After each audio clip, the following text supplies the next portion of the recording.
Praise with you, to glorify His name, to exalt His name. మహాదేవుడు మనకిచ్చిన ఈ మంచి శ్రేష్టమైన అమూల్యమైన సమయాన్ని బట్టి నేను దేవునికి వందనస్తున్నాయి ఉన్నాను. ఇక్కడ ఆరాధన జరుగుతూ ఉంటే ఇండియాలో మా ఆరాధనలు గుర్తొస్తున్నాయి. ఎవరి సండే 3 ఆరాధనలు జరిగించాలి. Morning 9 to up to afternoon 3 అని పక్కన పాస్టర్ గారు, పక్కన మా అసిస్టెంట్ పాస్టర్స్ ఆరాధన జరిగిస్తున్నారు. చాలా సంతోషం. నేను ఇక్కడ ఎంటర్ అవగానే ఒక గొప్ప అనుభూతిని, ఒక ఆత్మీయ వాతావరణాన్ని చూడడానికి దేవుడిచ్చిన కృపగా భావిస్తున్నాను. హల్లెలూయా. జీవితంలో ఏదైనా మనం అనుభవించి ఆనందంగా ఉండాలి అని అంటే ఆత్మలో మాత్రమే ఆనందం, ఆత్మలో మాత్రమే సంతోషం, ఆత్మలో మాత్రమే ఆశీర్వాదం, ఆత్మలోనే అభిషేకం. జేమ్స్ గారికి, అమ్మగారికి వందనాలు తెలియజేస్తున్నాను.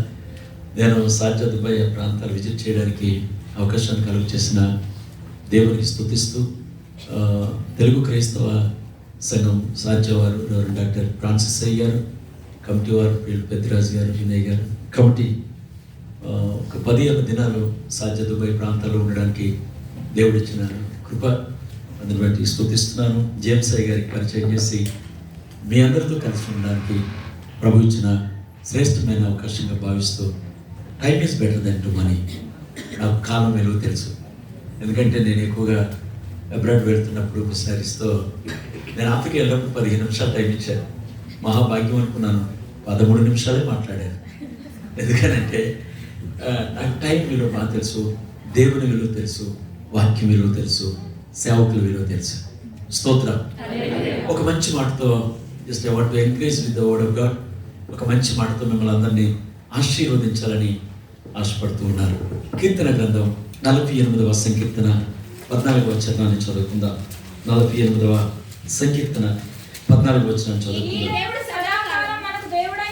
ఈ దేవుడు సదాకాలము మనకు దేవుడై ఉన్నాడు, మరణము వరకు ఆయన మనలను నడిపించను. ప్రేమ కలిగిన తండ్రి, వాక్యం అనేది ప్రజలని వారు నిలిచి ప్రయాసపడుతున్నది మీ సేవకులు.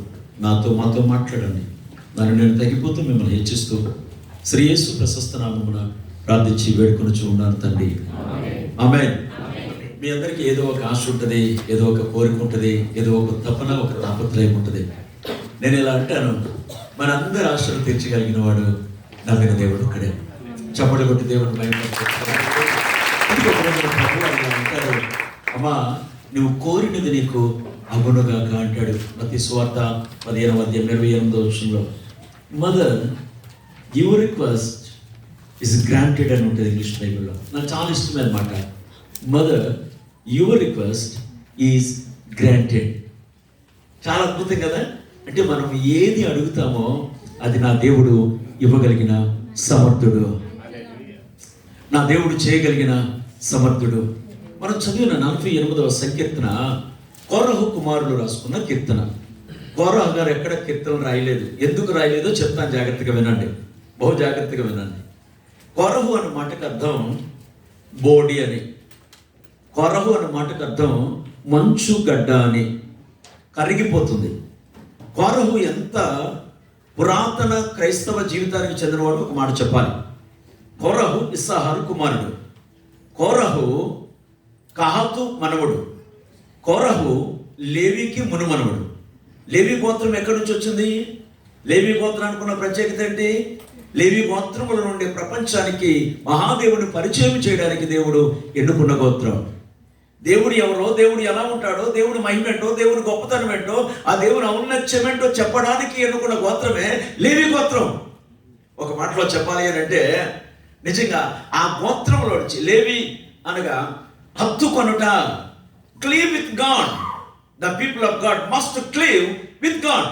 దేవుని పిల్లలు ఎప్పుడు కూడా దేవుణ్ణి హత్తుకొని ఉండాలి. అర్థమైందా? దేవుని పిల్లలు దేవుణ్ణి హత్తుకొని ఉండాలి. ఏం జరుగుతుంది మాస్టర్ గారు అని అంటే బైబిల్ గ్రంథంలో మనం చదువుతాం, పురుషుడు తన తల్లిని తండ్రిని విడిచి తన భార్యను హత్తుకొనను, దేవుడు ఎత్తుకొనను, సాతాను చూసి మొత్తుకొనను. ఆమేన్, హల్లెలూయా. ఎవరైతే దేవుడిని హత్తుకుంటారో దేవుడు వారిని ఎక్కడ తీసుకెళ్తాడో తెలుసా? మనం ఊహించలేనంత హైట్లోకి తీసుకెళ్తాడు. నేను మీకు మరలా జ్ఞాపకం చేస్తున్నాను, నేను చాలా చిన్న వయసులో రక్షణ పొందాను. 17 సంవత్సరాల వయసులో. At the age of 15 years, accepted Jesus Christ as my personal savior. At the age of 20 years, 20 సంవత్సరాల వయసులోనే సేవకు వచ్చాను. 31 సంవత్సరాల నుంచి సేవలో ఉన్నాను. ఆమేన్, హల్లెలూయా.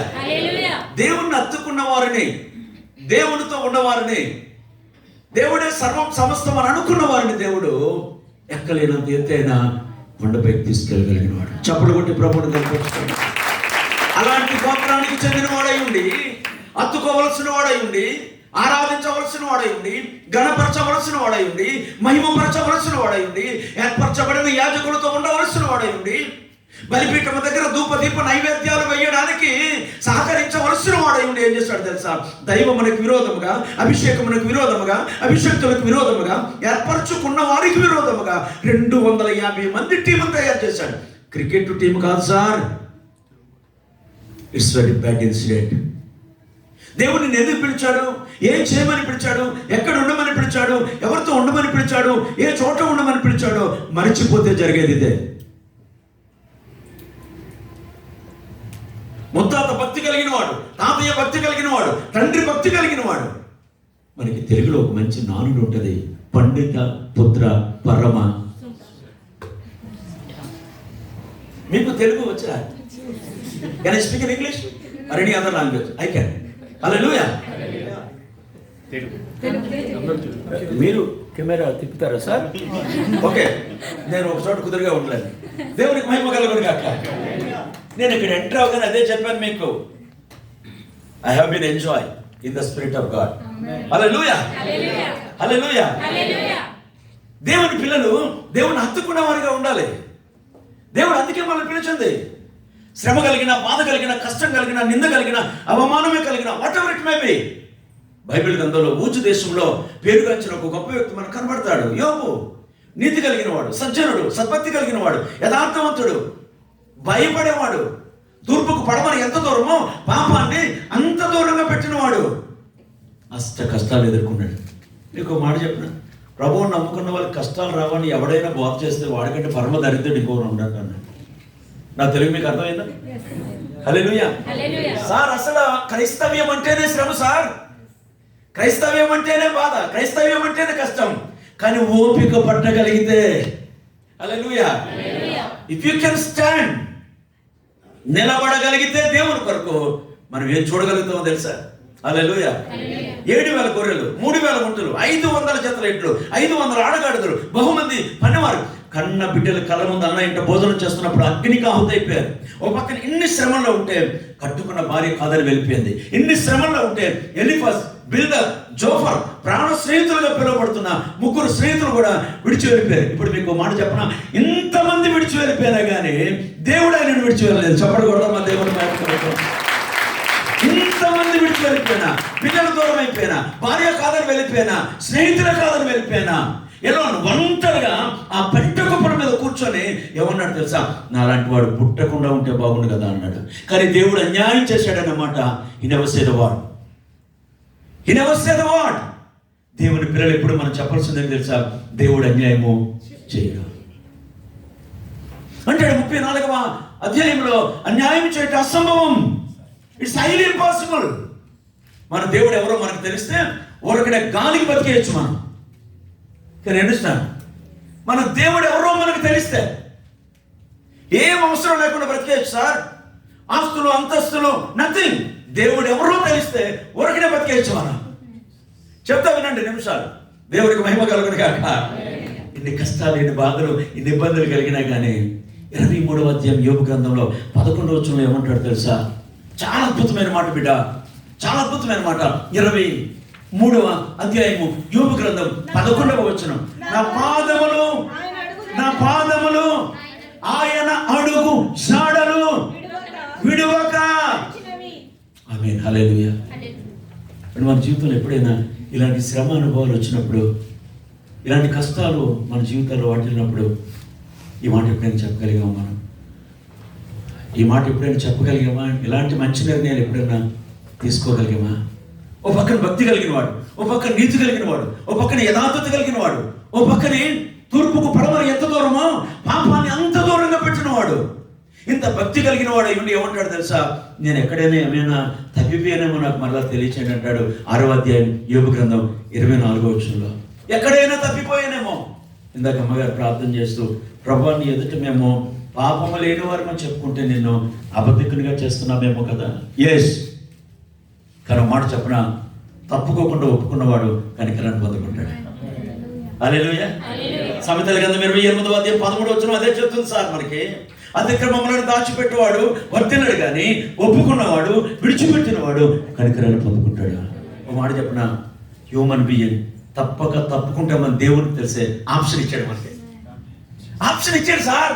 లేకపోతే నేను ఇక్కడ ఉండుండేవాడు కాదు సార్, ఇక్కడ ఉండుండేవారు కాదు, మనం అందరూ ఇక్కడ ఉండుండేవారు కాదు. యెషయా గ్రంథకర్త అంటాడు, నిజంగా మీ పాపములు నేను జ్ఞాపకం చేసుకొని ఉంటే భూమి మీద మనం బ్రతుకుండే వాళ్ళం.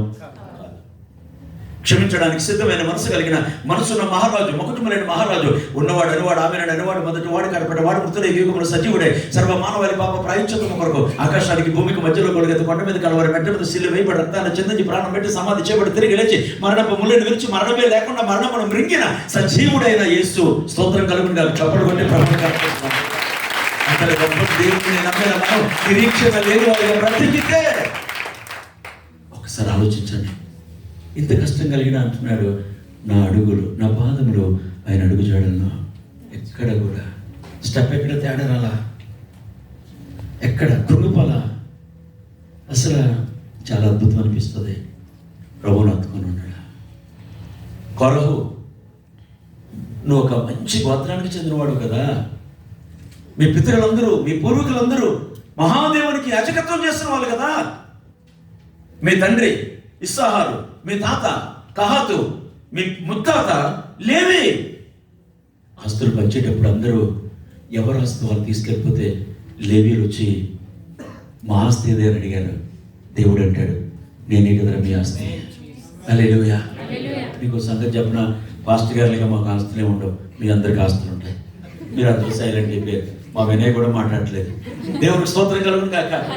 ఎందుకంటే ఒకవేళ ఏమైనా ఉంటే అదంతా దేవుని కొరకు హెచ్చించాలని, అదంతా దేవుని కొరకు ఖర్చు పెట్టాలని, అదంతా దేవుని కొరకు ఉపయోగించాలని తాపత్రయం కలిగి ఉంటామే తప్ప వాక్యం ఎరిగిన వారిగా ఏది మన వెంట రాదని. ఒకవేళ ఉంటే దేవుని మహిమ కొరకు మాత్రమే ఉపయోగపడాలి. హల్లెలూయా. నా దేవునికి మహిమ కలుగును కాక. హల్లెలూయా. అతుకున్నవాడు నిశ్చయముగా దేవుని చేత ఒక రోజున లిఫ్ట్ చేయబడతాడు. సందర్భాన్ని చెప్పినవ్వండి. వాళ్ళ కీర్తన రాసుకునేసరికి దుఃఖంలో ఉన్నారా? తండ్రి కళ్ళ ముందు డెడ్ బాడీ అలా కనబడుతుంది. ఒక రూపం ఉంటే బాగున్నాం. ఆకాశం నుంచి అగ్ని దిగింది. కోరహు చేసిన పనికి దేవుడు తట్టుకోలేకపోయాడు. దైవజనులు మోషే అహరోను మాట్లాడలేకపోతున్నారు. ఎన్నిక చేయబడ్డ వాళ్ళు, ఏర్పాటు చేయబడ్డ వాళ్ళు, దేవుడి చిత్తంలో ఉన్నవాళ్ళు, దేవుడు పిలుచుకున్నాడు, దేవుడు నిర్ణయించుకున్నాడు, దేవుడు కావాలని కోరుకున్నాడు. ఎవడు వాడి పరిశుద్ధుడే అని మాట్లాడుతూ ఉంటే తట్టుకోలేకపోయాడు. అవుతా సార్, నేను నీళ్ళ బ్యాట్ కొట్టగలనా? కొడతా. ఎందుకంత సీరియస్ చూస్తున్నావు? స్తోత్రం. హల్లెలూయా. తమ్ముళ్ళ బోర్డు ప్లే చేయగలనా? చేస్తా. కానీ ఆయనతో సమానం కాదు. we never compare. ఎప్పుడు అలా చేసుకోకూడదు. మనం ఎవరితోనే కంపేర్ చేసుకోకూడదు. మనం యాజకుడు, పరిశుద్ధుడు, ఏర్పరచుకున్నవాడు, ఏమీ లేనివాడు. ఎవడు కాడి పరిశుద్ధుడు అంటాడు. మోషే గారికి ఉన్న అలవాటు ఏంటంటే ఎవడేమన్నా ఏమండో దేవుని దగ్గర ఏడుతూ ఉంటాడు. వాళ్ళక్క ఆ సంబంధం ఏదో చేసుకున్నందుకు ఈ పిల్లకి ఎందుకు ఆడపడుచు కట్టడం ఏదో అడిగి పట్టుకెళ్ళిపోవాలి. దేవుడికి స్తోత్రం కలగాలి. మా తమ్ముడికి చూపిస్తా పిల్లలు చేసుకోమని మాకు కూడా చూపించాలిగా, మాకు కూడా చెప్పాలిగా. వీడి కలర్ ఏంటి, పిల్ల కలర్ ఏంటి, వీడి హైట్ ఏంటి, పిల్ల హైట్ ఏంటి. ఆఫ్రికా అమ్మాయి కదా. దేవుడికి స్తోత్రం. దేవుడు వీడికే చెప్పాడా? పక్కనే సరుకుంటూ ఉంటే దేవుడు నాడు. మీకు మాట చెప్పిన గుండెలు పగిలిపోతాయి. ఏర్పరచుకున్న వాళ్ళ కోసం ఎప్పుడైనా ఎక్కడైనా మాట్లాడితే మాకు వినపడదు, కానీ పైన ఉన్నవాడు వింటాడండి. నేను మరలా చెప్తున్నానే, సాహసం చేయకండి, ఎప్పుడు ధైర్యం చేయకండి. వెంటనే మోషే పిలిచుంటాడు. మోషే ఉండపలంగా నువ్వు బ్యాగ్ సరుకో. అదేం ప్రభా? ఏం లేదు, ఒక్కసారి ఇంటికి వెళ్ళి అన్న అక్క ఎలా ఉన్నారు చూడు, వెళ్ళేసరికి మోషే గారిని చూసి అక్క ఏడుస్తుంది. ఏం జరిగిందో తెలియక తమ్ముడు ఏడుస్తున్నాడు. నువ్వు వెళ్ళి ప్రార్థన చేయి మీ అక్క కోసం. ఒకటే ఏడుపు. ఒరే చిన్నడా, నేను నిన్ను అపార్థం చేసుకున్నాను రా, నేను నిన్ను అపార్థం చేసుకుని నీతో మాట్లాడా. అక్క ఆ సంగతి నాకు తెలియదు అక్క. ఒరే నీకు తెలియదేమో కానీ దేవుడికి తెలుసుగా అని తెలుసు కూడా నేను విరోధంగా మాట్లాడాను రా. మళ్ళీ దైవజనుడు మోషే గారు ప్రార్థన చేసిన తర్వాత అక్క బాగుపడ్డది. హల్లెలూయా, హల్లెలూయా. ఎంత గొప్ప అద్భుతమైన మాట. లేవి గోత్రానికి చెందినవాడు అయ్యండి, ప్రార్థించేవాడు అయ్యండి, ఆరాధన చేసేవాడు అయ్యండి, యాజకత్వపు విలువలు తెలిసిన వాడు అయ్యండి, దేవుని మహిమ తెలిసిన వాడు అయి ఉండి కూడా నువ్వు దైవానికి విరోధంగా, అభిషేకానికి విరోధంగా, అభిషక్తులకు విరోధంగా మాట్లాడడానికి ప్రయత్నించావంటే, నీతో పాటుగా 250 మంది మందను తీసుకొచ్చావంటే ఎంత ధైర్యం కావాలి. ప్రభు ఈ సేవ నాకు వద్దు నాయన. మోషే గారు ప్రారంభం నుంచి అదే అంటున్నాడు. నాయన మాట రాదు నాయన, పాట రాదు నాయన, నెత్తుడు నాయన, మాట్లాడడం చేత కాదు నాయన. మోషే మళ్ళీ నాకు కోపం తెప్పిస్తున్నావు, మళ్ళీ కోపం తెప్పిస్తున్నావు. అసిస్టెంట్కి పెద్దోడిని ఇచ్చారుగా, నాకు ఇదేదో ఎక్కడో తేడా కొడుతుంది. చిన్నోడికి పెద్దోడు అసిస్టెంట్ ఏంటి సార్? మీరు ఎప్పుడు ఆలోచన చేయలేదా? మోషే గారికి అన్న అహరోను అసిస్టెంట్ ఏంటి? దేవునికి మహిమ కలుగును కాక. దేవుడు చేయాలనుకుంటే చాలా మందిని అసిస్టెంట్లు ఇస్తారు నీకు, ఓపిక పడితే, ఓర్చుకోవడం నేర్చుకున్నాడు మోషే. అందుకే గొప్పడయ్యాడు. ఎవ్వడేమన్నా ఏమైనా వాడు కాదు. డైరెక్ట్గా ప్రభు దగ్గరికి వెళ్ళిపోయి మోకాలు వేసి, నాయన నేను రానన్నా చెప్పారుగా, అదిగో మోషే మళ్ళీ అదే మాట్లాడుతున్నాడు. అంత ప్రేమ. మీకు విచిత్రం చెప్పనా, దేవుని కంటే ఎక్కువగా ప్రేమించడం ఇబ్బంది అయిపోతుందని ఇక కొన్నిసార్లు దేవుడే కావాలని మోషే గారిని పక్కన పెట్టాడు. ఇప్పటికీ మోషే గారి సమాధి ఎక్కడ ఉందో ప్రపంచంలో ఎవరికి తెలియదు సార్. యెహోవా ధర్మశాస్త్రాన్ని కాదని మోషే రాసిన ధర్మశాస్త్రాన్ని అనుసరిస్తున్నారని, అంటే అంత స్థాయికి వెళ్ళిపోయాడు అన్నమాట. దేవుని బిడ్డలారా ప్రార్థించాడు, ప్రభువా ఎలాగైతే కష్టం నేను పడలేనా, వద్దు వాళ్ళందరినీ రమ్మను, వేలు రమ్మను. బలిపీఠం దగ్గర బలి అర్పణ చేసేటప్పుడు అగ్నిని తీసుకొని వచ్చి బలి అర్పణ చేసేటప్పుడు ఎవడేంటో తేల్చేద్దాం. మరి ఎవరేంటో తేలాలంటే బలిపీఠం దగ్గరే తేలుతుంది. దేవునికి స్తోత్రం కలుగును కాక. మన ఎగస్ట్రాలు ఏమన్నా ఉంటే ఇక్కడే తేలుతుంది, ఏదోటి అవుతుంది. మిమ్మల్ని ఏమంటలేదు చెప్పించడానికి నేను ఇండియా నుంచి రాలా. దేవునికి మహిమ కలుగును కాక. కొంచెం జాగ్రత్తగా ఉంటే మంచిది క్రైస్తవ సమాజం అని అంటున్నాను అంతే, బోధించే నాతో సహా. పౌలు గారు అంటాడు, ఇతరులకు బోధించి నేను భ్రష్టుడుని అయిపోతానేమని ప్రతిరోజు కూడా నన్ను నేను నలగగొట్టుకుంటున్నాను అన్నాడు. చాలా అవసరం అయిపోయింది. దేవునికి క్రోధంగా బ్రతికిన కారణాన అందరూ చూస్తున్నారు, పిల్లలు ఎక్కడే ఉన్నారు, సర్వ సమాజం అక్కడే ఉంది. భక్తిహీనుల గుడారం సమస్తం ఉదహించబడింది. కన్న తండ్రి మరణమును చూసిన బిడ్డలు తల్లడిల్లిపోవాలి. మీకు ఏమైనా అర్థమైందో వాక్యం? తల్లడిల్లిపోవాలి, గుండెలు కొట్టుకొని ఏడవాలి, గుండెలు కొట్టుకొని ఏడవాలి. కానీ వాళ్ళు అలా చేయలేదు. వాళ్ళకి అర్థమైపోయింది ఏంటో తెలుసా? రే, తన కడుపున పుట్టిన పిల్లలమైనా తప్పు చేశాడు డాడీ, అందుకే ఆ శిక్ష. ఇక నుంచి మనము అలాగునా చేయకూడదు. చప్పట్లు కొట్టాడు దేవుని మహిమ.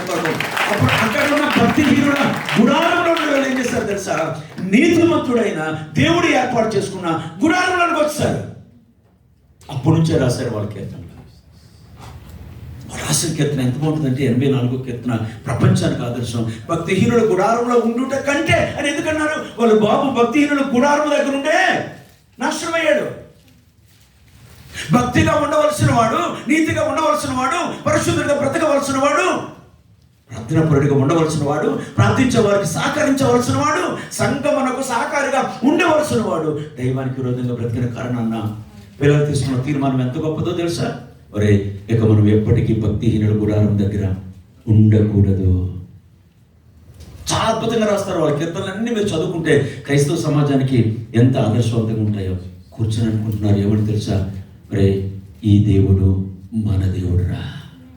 హల్లెలూయా. మనకు అన్యాయం చేసే దేవుడు కాదురా. మనం ఉన్నంత వరకు, బ్రతికి ఉన్నంత వరకు ప్రాణం ఉన్నంత వరకు, ఊపిరి ఆగే వరకు, చివరి శ్వాస వరకు కూడా ఈ దేవుడు మనల్ని నడిపించగలిగిన సమర్థుడు. చప్పట్లు కొట్టాడు దేవుడు. వాళ్ళు అంటున్నారు, సార్ మనం చెప్పగలం అన్నమాట, డెడ్ బాడీ అలా పెట్టుకొని కూడా, రే ఈ దేవుడు మన దేవుడురా, ఈ దేవుడు మనకు దేవుడు, మనకు అన్యాయం చేసే దేవుడు కాదురా. మనం ఉన్నంత వరకు మనలను నడిపించగలిగిన దేవుడు. శ్రమ కలిగిన, బాధ కలిగిన, కష్టమే కలిగిన, నిందలే కలిగిన, అవమానమే కలిగిన, ఆకలే కలిగిన, అపజయమే కలిగిన, కానీ ఎప్పటికీ కూడా ఆ దేవుడు మనను నడిపించగలిగిన దేవుడే. హల్లెలూయా. మా జీవితాల్లో ఉన్న అనుభవాలు అలాంటివే. దైవ జనాంగమా, నువ్వు నేను నమ్మిన దేవుడు ఎవరో మనకు అర్థమైతే ధైర్యంగా బ్రతకగలం. ఆయన ఎవరు అనంటే సర్వశక్తివంతుడైన దేవుడు. ఆమేన్. హల్లెలూయా. He was almighty God, can do. దేవుడు కార్యం చేయగలిగినాడు. వాగ్దానం ఆలస్యమైంది. 25 సంవత్సరాలు, 24 సంవత్సరాలు వచ్చేసరికి ఆదికాండ గ్రంథం 17వ అధ్యాయం 1వ వచనంలో దేవుడు మాట్లాడుతుంటున్నాడు, అబ్రహాం, నేను నీకు ఇచ్చిన మాట మర్చిపోలేదు, వాగ్దానం మర్చిపోలేదు. నాకు జ్ఞాపకం ఉంది, 24 సంవత్సరాలు ఓపిక పట్టావు కదా, ఇంకొక సంవత్సరం ఓపిక పట్టవచ్చు కదా అంటున్నాడు. మన ప్యానం కంగారు ఎలా ఉంటుందంటే, హల్లెలూయా, వచ్చినట్టు మిత్రులు అన్నారు, భోజనం చేయగలుగుతారా? భోజనం కొరకు ఎవడు దేవుని పని పాడు చేయకూడదు అని అనుకున్నాను. ఆయనతో అనలేదు. స్తోత్రం చెప్పండి. హల్లెలూయా. ఎందుకంటే వెంటనే 1 కొరింథీ పత్రిక 10వ అధ్యాయం 31వ వచనం నాకు గుర్తొచ్చింది. మీరేమి చేసినను, పానము చేసినా, భోజనం చేసినా సమస్తమును దేవుని మహిమ కొరకు మాత్రమే. ఏమండి, భోజనం లేకుండా మనిషి 40 రోజులు బ్రతకగలడు. నీళ్ళు తాగకుండా మనిషి 4 దినాలు బ్రతకగలడు. ఊపిరి పీల్చకుండా 4 నిమిషాలు బ్రతకగలడు. కానీ ఇక్కడ ప్రయత్నం చేయకండి, ఇంటికి వెళ్ళిన తర్వాత చేయండి ప్రయత్నం. ఇప్పుడు ఎవరైనా ఆగాడనుకో ప్రాణం మీద పడుతుంది. 40 రోజులు భోజనం చేయకుండా బ్రతకొస్తారు అలవాటు మాకు.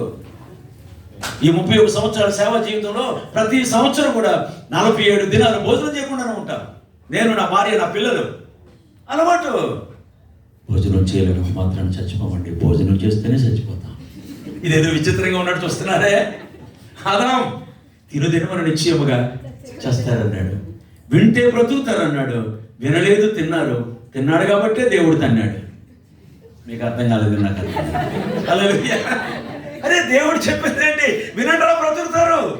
ఆయన మాటలు బ్రతికిస్తున్నాయి, ఆదరిస్తున్నాయి, ఆరోగ్యాన్ని ఇస్తున్నాయి, క్షేమాన్ని ఇస్తున్నాయి, బలహీనతలో బలాన్ని ఇస్తున్నాయి, దైవానికి విరోధమైన పని చేయకుండా కాపాడుతున్నాయి. 119వ కీర్తన 38వ వచనం అంటాడు, దేవా నీ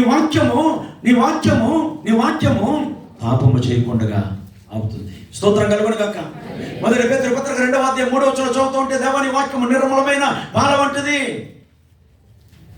నిర్మలమైన పాల వంటిది. యాకోబు పత్రిక 1వ అధ్యాయంలో మనం చదువుతున్నప్పుడు 21వ వచనం, దేవా నీ వాక్యము ఆత్మలను రక్షించుటకు శక్తి కలిగింది. ఎబ్రీ పత్రిక 4వ అధ్యాయం 12వ వచనం చదువుతున్నప్పుడు, దేవా నీ వాక్యం 2 అచ్చులు గల వాడి అయిన ఖడ్గము. ఆ వాక్యాన్ని విన్నవాడు నూరంతలుగా ఫలిస్తాడు. ఆమేన్. హల్లెలూయా. వాక్యాన్ని విన్నవాడు, వాక్యాన్ని తిన్నవాడు, అది నాకు దొరకగా నేను తిట్టినంటాడు యెహెజ్కేలు గ్రంథకర్త. కొన్ని దినాలకి వాక్యం కరువయ్యే రోజులు వచ్చేస్తున్నాయి. ఆమోసు గ్రంథకర్త 8:11 చెప్పినట్లుగా దేశంలో గొప్ప క్షామం రాబోతుంది. ఇప్పటికే ప్రారంభమైంది. ప్రపంచం అంతా కూడా అలాగే ఉంది. Not only in India, in everywhere in the world. దేవుని వాక్యం కరువైపోయే దినాలు ఉన్నాయి. దొరికినప్పుడే సమృద్ధిగా. అందుకే పౌలు గారు అంటాడు కొలస్సీ పత్రిక 3:16లో, క్రీస్తు వాక్యము మీలో సమృద్ధిగా. ఏమంటే మిమ్మల్ని మాట్లాడవచ్చా? అడగడానికి ఇండియా నుంచి వచ్చావు అన్నట్టు చెప్తున్నారు. భోజనం చేసేవాడు ఎవడైనా కడుపార తింటాడు, కడుపార పెట్టుకోడు. మీకు అర్థం కాలేదని నాకు అర్థం. కడుపార తింటాడు తప్ప ఎవడు కడుపార పెట్టుకోడు. ఆపిల్స్ ఎవడో చేయడు. వాక్యం తినాలన్నా భక్తి చేయాలన్నా తృప్తిగా చేస్తే ఆ తృప్తి వేరే దేవుని దగ్గర. హల్లెలూయా. అది ఎక్కడ దొరుకుతుందో తెలుసా? దేవుని సన్నిధిలోనే. దేవాని సన్నిధిలో తృప్తి ఉంది, సంతృప్తి ఉంది, సమృద్ధి ఉంది. నీ సన్నిధిలో సంతోషం ఉంది, నీ కుడి చేతిలో నిత్యము సుఖమే. అనుభవించేవాడికి తెలుస్తుంది కష్టం కాదు సార్. దేవుని చేతిలో ఏముంది? నిత్యము సుఖమే. అది ఎవరు అనుభవిస్తారు అంటే ఆయనతో ఉన్నవారు, ఆయనలో ఉన్నవారు, ఆయన మాట విన్నవారు, ఆయన సన్నిధిలో ఉన్నవారు. హల్లెలూయా. మీ దగ్గర 3-4 క్రెడిట్ కార్డులు ఉన్నాయి అనుకుందాం, కంగారు పడకండి. 3-4 డెబిట్ కార్డులు ఉన్నాయి, కంగారు పడకండి అనుకుందాం. బ్యాంక్లో బ్యాలెన్స్ లేదా? అదేంటి అలా చూస్తున్నారా? What is the use by that? చాలా కార్డ్స్ ఉన్నాయి, బ్యాలెన్స్ లేదు, ఎలా ఉంటుంది? నథింగ్. ఒకవేళ నామకార్థంగా మనం ఇలాగే ఉండిపోతే, మనలో దేవుని వాక్యం లేకపోతే, శక్తి లేకపోతే, ఆ పరిశుద్ధాత్మ శక్తి లేకపోతే, one day will be coming soon that day everybody should stand before the throne of God. Before that day, ఆ రోజు రాకముందే తప్పక మనం అందరం వాక్యం చేత నింపబడి, సహవాసంలో కట్టబడి, ప్రార్థనలో ఆత్మలో ముందుకు వెళ్తూ ఉన్నప్పుడు తప్పక మాట నమ్ముతాం. 24 సంవత్సరాలు ఒప్పు పట్టావు కదా అబ్రహాం, 1 సంవత్సరం ఒప్పు పట్టలేవా? దేవుడు అక్కడ అబ్రహాముతో ఎలా పరిచయం చేసుకుంటాడంటే, నేను సర్వశక్తి గల దేవుడు నేను పరిచయం చేసుకుంటాను. బాధలో ఉన్నాడు దేవుడు. ఎంత గొప్ప దేవుడు చెప్పినా, మనం బాధపడుతున్నప్పుడు అల్లా మా దగ్గరికి వచ్చేస్తాడు. అది మనకి తెలియదు. ఇన్నిసార్లు చూశాను నేను బాధపడినప్పుడు అల్లా వచ్చేస్తున్నాడు నా దగ్గరికి. ఆమేన్, హల్లెలూయా. నాన్న, నా దగ్గరికే కాదు నాన్న, దేవుని పిల్లలు ఎవ్వరు బాధపడుతున్నా మీకు మాట చెప్పినా, మీ పిల్లలు మీ కళ్ళ ముందు ఏడుస్తుంటే మీరు హ్యాపీగా ఉండగలరా? దేవుడు కూడా అంతే. సన్నిధిలో ఏడుస్తుందా పిల్ల? అన్న సూటు పట్టు మాట చంపేస్తున్నారు మాటలతో. మనం కూడా చాలాసార్లు మాటలతో చంపేస్తూ ఉంటాం జనాలు కదా. వెంటనే ఏడుస్తూ ఉంటే అలా ఆయన వచ్చి అన్నాడు, భోజనం చేసేవా అన్నాడు. మీ ఆయన ఎప్పుడైనా అలాగే అడిగాడు? ఇంకా డబ్బులు కట్టలేదే అని అన్నాడంటే. మొన్న సిస్టర్ పలకరిస్తే బాగున్నావు నాన్న, నేను బాగున్నానయ్యా, కానీ మా ఆయన ఎప్పుడు ఎలా ఉన్నామని అడిగాడు, తిన్నామని అడిగాడు, డేట్ అయిపోయింది ఇంకా. మరి నేను బలిపీఠం దగ్గర ఉన్నాను. ప్రతిదీ దేవుడు వింటున్నాడు, ప్రతి దేవుడు చూస్తున్నాడు. 3 చర్చెస్ నాకు, 600 మంది విశ్వాసులు. హల్లెలూయా. 2 తెలుగు రాష్ట్రాలు, 12 రాష్ట్రాల మినిస్ట్రీ ఉంది. చాలా దేశాలు వెళ్ళారు. చిన్న వయసులో రక్షింపబడ్డారు. ప్రభువును ఊరేగిస్తున్నాను, ప్రభు నన్ను ఊరేగిస్తున్నాడు. స్తోత్రం కలుగును గాక. నన్నే కాదు, మనందరిని ఊరేగించగలిగిన సమర్థుడైన. మనం ఆయన గొప్ప చేస్తే, మనం ఆయన నామాన్ని గొప్ప చేస్తే ఆటోమేటిక్గా తెలియకుండానే లిఫ్ట్ ఇచ్చేస్తాడు దేవుడు. ఎక్కడికో వెళ్తాం, ఊహించడం. అసలు అప్పుడు అలా అనుకుంటారు, అయిపోయాడని అనుకున్నాను, నో మోర్ యూ మోర్ అనుకున్నారు, కానీ వాళ్ళు నో మోర్. ఎందుకంటే ఈయనకి గ్రోమోర్. ఎరువు నాన్నది, గ్రోమోర్ ఎరువు. వాళ్ళు నోమోరు, ఇక్కడ గ్రోమోరు. ఈయన ఎదుగుతున్నాడు, దేర్ వాజ్ నో మోర్. అది క్రైస్తవ్యం. Stand for God, stand in the God, on behalf of God, to do the things what God has expected from us. Abraham, నీ దిక్కుమాలకంగా ఆగు, 24 సంవత్సరాలు ఒప్పుపెట్టావు. ఈయన ఆగుతున్నాడు, కానీ పిల్లలకి అంగారు అలాడదు. మీకు అర్థం కాలేదని నాకు అర్థమైంది. మన సూర్యవంశం కదా, మన వంశం ఏంటి, మనం ఏంటి? అక్కడ బొమ్మలు అట్లు వద్దన్నావు, దెమ్మలు వద్దన్నావు, అమ్మలు అన్నావు, బొమ్మలు అన్నావు. ఏమైంది? వద్దన్నావు, వచ్చాం. దేవుడు మాట్లాడాడన్నావు, వాగ్దానం అన్నావు, అదన్నా ఇదన్నావు. 24 సంవత్సరాలు అయితే అక్కడ అడ్డం, ఇక్కడ ఏమీ లేదండి. నా ప్యాన్ తీసేస్తున్నావు నువ్వు అన్నట్టుగా మాట్లాడాడు. ఆ మాట కూడా వినబడిపోయింది. అందుకే వచ్చి, షరా నవ్వుతున్నావా? లేదు ప్రభు అంది. నువ్వు అలా మాట్లాడుకో అన్నట్టుగా దేవుడు అంటాడు. యాక్షన్ చాలా బాగుంటుంది, యాక్షన్ చాలా బాగుంటుంది. నువ్వు అనేసం అనలేదన్నావు. వద్దు షారా, యెహోవాకు అసాధ్యమనేది ఏదైనా ఉందా? హల్లెలూయా. ఈ 1 సంవత్సరం సర్వశక్తి గల దేవుడు కదా. ఓ పని చేయి అబ్రహాం, 24 అయిపోయింది కదా, ఈ 1 సంవత్సరం గత నిందలేనివాడిగా బతికే. మీరు చదువుకుంటే చాలా బాగుంటుంది. 17:1 ఆదికాండ గ్రంథం. ఇప్పుడు మనకు పరిచయమైన దేవుడు ఎవరో తెలుసా? ఈ దేవుడు మరణం వరకు మనల్ని నడిపించే దేవుడు. ఈ దేవుడు శ్రమ కలిగిన తోడే నడిపించే దేవుడు. ఈ దేవుడు నిరాశలో ఉన్న నిరీక్షణ పుట్టించే దేవుడు. ఈ దేవుడు కష్టంలో, బాధలో, కన్నీటిలో ఉన్న తుడిచి ఆనంద బాష్పాలను ఇవ్వగలిగిన దేవుడు. ఈ దేవుడు దరిద్రాన్ని తొలగించి భాగ్యవంతులుగా చేయగలిగిన దేవుడు. చప్పట్లు కొట్టి దేవుడు మహిమపరచుదామా? ఈ దేవుడు ఎవరో తెలుసా? నిన్ను ఊహించిన దానికన్నా, అడిగిన దానికన్నా అత్యధికమైన మేలులతో నింపి నిన్ను ఊరేగించగలిగిన గొప్ప దేవుడు అంటున్నాడు. ఆ టైం వచ్చే వరకు నువ్వేం చేయాలి తెలుసా? నిందలేనోడిగా బతికి 24 సంవత్సరాలు నిందలేనోడిగా బతికావు. ఈ 1 సంవత్సరాలు బతికేస్తే చాలు. అద్భుతం. విన్నాడు.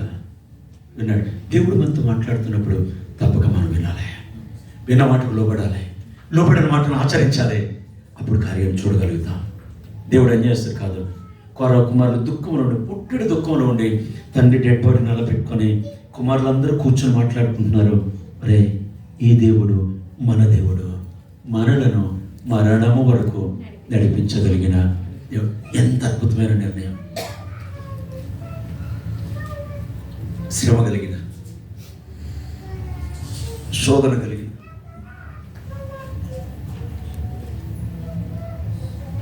దేవుని శక్తి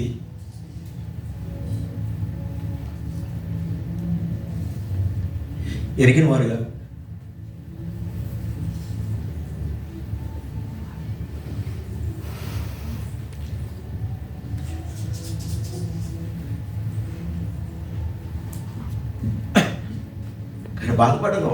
బాధపడలేదు. దేవుని కొరకు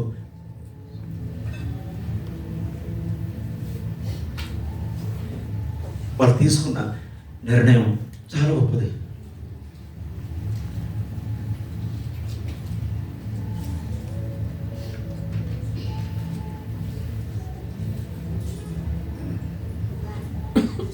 కమిట్మెంట్ చూస్తారు దేవుడు.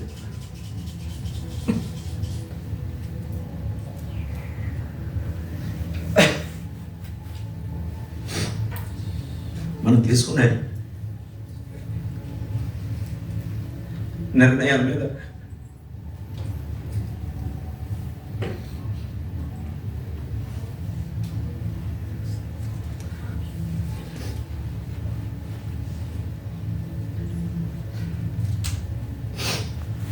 మన జీవితాలు ఉంటాయి. ఒకసారి నిర్ణయం తేడా వస్తే చాలా కష్టం. దేవుని చిత్త ప్రకారంగా ఆ నిర్ణయం ఉండగలిగితే అంతిమ విజయం లేదే.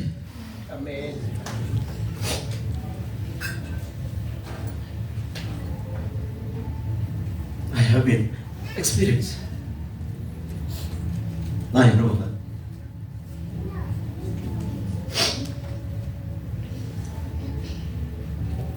గొప్ప వంశానికి చెందినవాడు ఏంటి, కోరా కొరకు మరొక చరిత్ర రాయడానికి దేవుడు ఇష్టపడలేదు. కానీ పిల్లలు రాసిన ప్రతి చరిత్ర కూడా క్రైస్తవ సమాజానికి సువర్ణ అక్షరాలతో నిలిచిపోయాను.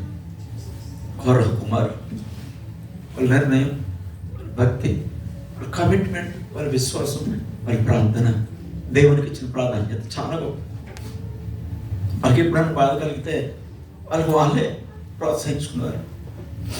వాళ్ళే చెప్పుకున్నారు, నా ప్రాణమా ఎందుకు కృంగిపోతున్నారు, ఎందుకు దిగులు పడుతున్నారు అంటే ఆదరించే వాళ్ళు కూడా పక్కనే ఎవరు లేరు.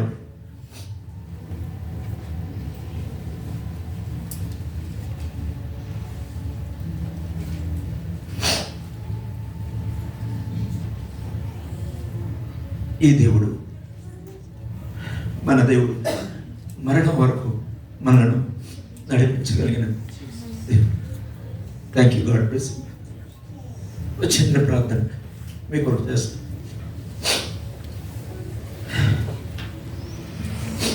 ఒక్క నిమిషం మీరు కూడా ప్రార్థించగలరు. ఒక అన్నగా, ఒక సేవకుడిగా ఐ విల్ ఎంకరేజ్ యూ. నేను మిమ్మల్ని డిస్కరేజ్ చేయడానికి రాలా. ఒక్క మాట లేచి నిలబడి వచ్చిన ప్రార్థన. దేవుడు ఎవరో తెలిస్తే చాలా ధైర్యంగా బ్రతుకు. మనం నమ్మిన దేవుడు ఎవరో తెలిస్తే చాలా నిరీక్షణ కలిగి బ్రతుకుతాం. దేవుడు ఎవరో మనకు అర్థమైతే ఎక్కడ కృంగిపోం మనం. నవ్వు తెచ్చి ఒక్క మాట ప్రార్థన చేద్దామా, ఒక్క మాట ప్రార్థన చేద్దామా. ఎవరు మామూలుగా ఒక్కసారి ఒక చిన్న మాట ఈ మధ్యాహ్నం మీ దుఃఖ దినాలు సమాప్తం అవ్వలేదు. ఈ మధ్యాహ్నం నీ శాపం ఆశీర్వాదంగా మార్చబడాలి. ఈ మధ్య నీ కీడు మేలుగా మార్చబడాలి. నువ్వు బాధపడుతున్నప్పుడు, కృంగిపోతున్నప్పుడు, నీ ప్రక్కన నేను ధైర్యపరిచేవారు ఎవరు లేని దేశంలో ఉన్నాడు.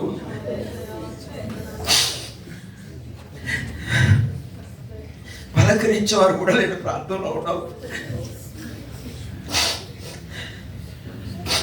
కానీ ఒక్క మాట నమ్మదగినది,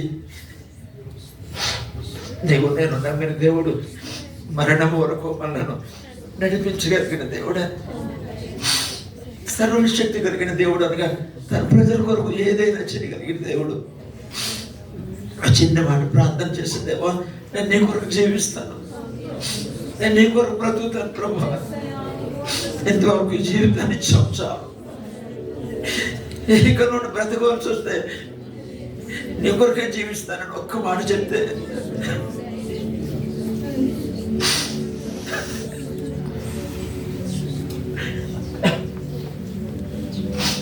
ఎన్నో ఆశలు పెట్టుకొని జీవిస్తున్నావు కదా.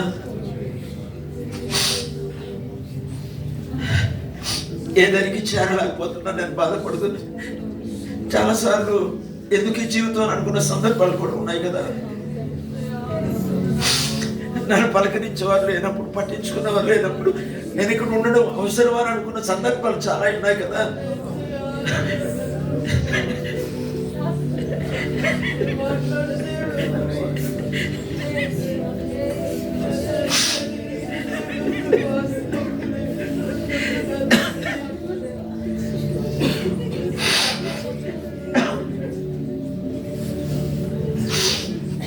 ఎంత ప్రేమ మనం అంటే ప్రభువుకి.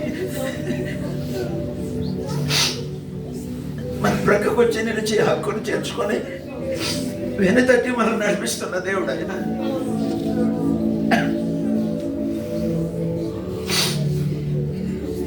దేని కొరకు ఆలోచించకుండా నేను పిలిచిన వాడు, ఈ స్థలంలో ఉంచిన వాడు నమ్మదగిన దేవుడు.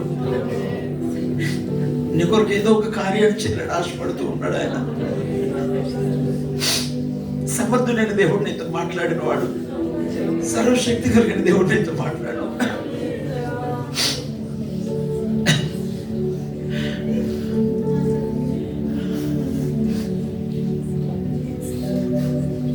ఒక మంచి నిర్ణయం తీసుకుని వెళ్ళిపోదామా. 15 సంవత్సరాల వయసులో రక్షించబడ్డాను, 20 సంవత్సరాల వయసులో సేవకు వచ్చాను. ఆటుపోట్లు తెలుసు, అవమానాలు తెలుసు, బ్రతకడం అవసరం అని అడుగున్న సందర్భాలు కూడా తెలుసు నాకు.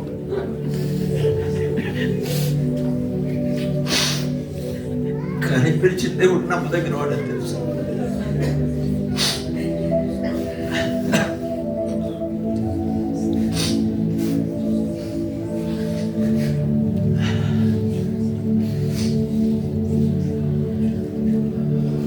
ప్రేమ కలిగిన తండ్రి, విఘనమైన, ఉన్నతమైన, శ్రేష్టమైన, పరిశుద్ధమైన నామం కొరకు స్తోత్రం ప్రభు. ఈ స్థలానికి నేను ఎంటర్ అవగానే ఏదో తెలియని ఒక అనుభూతి, ఏదో తెలియని ఒక ఆనందం, ఏదో తెలియని ఒక ప్రత్యేకత.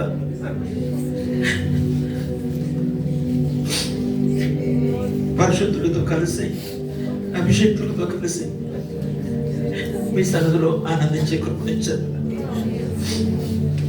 నువ్వు ఎప్పటికీ మమ్మల్ని విడిచిపెట్టే దేవుడు కాదు. నా అనుకున్న వారందరూ మమ్మల్ని విడిచి వెళ్ళిపోయారు నాయన. మేము అతీతంగా ప్రేమించిన వారు మాకు దూరం అయిపోయారు. కానీ కొన్ని సందర్భాల్లో నీకు విరోధంగా బ్రతుకుతూ ఉన్నా నీవెక్క మమ్మల్ని విడిచిపెట్టలేదు. నీ ప్రేమ నుంచి మమ్మల్ని దూరం చేయలేదు. మమ్మల్ని హత్తుకొని ఉన్నావు. మేము మా పట్ల మీరు చూపిస్తున్న కృపను బట్టి స్తుతులు చెల్లిస్తున్నాను. సహవాసం అనేది, సంఘం అనేది, సేవకులు అనేవారు మీ చిత్తం ఇస్తారు కూడా జరిగిస్తున్నారు. వందనాలు. నీ పిల్లల కొరకు మీరు సిద్ధం చేసిన ప్రతి ఆశీర్వాదాన్ని తగిన సమయం అందు, తగిన కాలం అందు మీరు అనుగ్రహించండి. అప్పుడు నేను ఈ స్థలానికి రావడానికి మీరు చూపిన కృప ఏదో నీ చిత్తం, మీ ఏర్పాటు, నీ ప్రణాళిక సంఘం కొరకు, బిడ్డల కొరకు మీరు జరిగించబోతున్నందుకు వందనాలు. నమ్మదగిన దేవుడిగా, నమ్మదగిన దేవుడిగా, నమ్మదగిన దేవుడిగా, నమ్మదగిన దేవుడిగా, ఈ ఘనమైన బలమైన ఉన్నతమైన శీతల స్వర మహిమ, మీ ఘనమైన కార్యాన్ని బిడ్డల కొరకు, మీ ఉన్నతమైన కార్యాన్ని, మీ మహోన్నతమైన కార్యాన్ని వారి జీవితంలో ఈ క్షణమే మీరు ప్రారంభించబోతున్నందుకు మీకు మహిమ కలుగుతుంది. Thank you, Lord. Praise the Lord, exalt you, honor you. తండ్రి మీకు వందనాలు. మా మధ్యలో ఉన్నందుకు స్తోత్రాలు, ముచ్చటించినందుకు స్తోత్రాలు, మహిమపరచబడినందుకు స్తోత్రాలు, మాట్లాడినందుకు స్తోత్రాలు, బలపరిచినందుకు స్తోత్రాలు, ధైర్యపరిచినందుకు వందనాలు. సర్వశక్తి గల సమర్థుడైన దేవుడు అని పరిచయం చేసినందుకు స్తోత్రాలు.